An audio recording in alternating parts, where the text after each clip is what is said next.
வள்ளியை மணம் புரிய தந்தை தாயை வேண்டி முருகர் தவம் செய்த தலம்.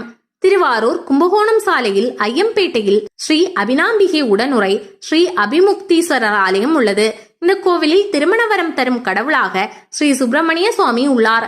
18 படிகள் ஏறி சென்று மூலவரை தரிசிக்கும் அமைப்புடன் இந்த கோவில் கட்டப்பட்டுள்ளது. மூலவர் ஸ்ரீ அபிமுக்தீஸ்வரரை 1000 முல்லைப்பூக்களால் அர்ச்சனை செய்து வழிபட்டால் தீராத நோயும் தீரும். சுக்கிரன் இந்த தலத்தின் சரவண பொய்கையில் நீராடி தவம் இருந்து இழந்த சக்தியை திரும்ப பெற்றார். எனவே சுக்கிரதோஷ நிவர்த்திக்காக இங்கு சென்று வழிபடலாம்.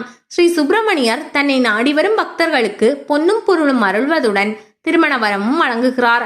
வள்ளியை கரம்பிடிக்க விரும்பிய முருகன் இந்த தலத்துக்கு வந்து பரமசிவனையும் பார்வதியையும் வேண்டி தவம் செய்து வழிபட்டதாக சொல்கிறது தலபுராணம். பிறகு சிவ பார்வதியின் ஆசியோடும் அண்ணன் விநாயகரின் துணையோடும் வள்ளிமலையில் ஸ்ரீ வள்ளியை மணம் செய்து கொண்டார்.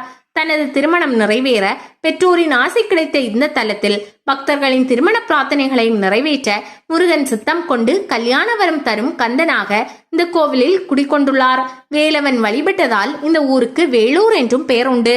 வைகாசி விசாக திருநாளில் இந்த தலத்தில் உள்ள சரவண பொய்கையில் நீராடி முருகனை வழிபட்டால் திருமண தோஷங்கள் நீங்கும், குழந்தை பாக்கியம் கிடைக்கும், செல்வம் பெருகும்.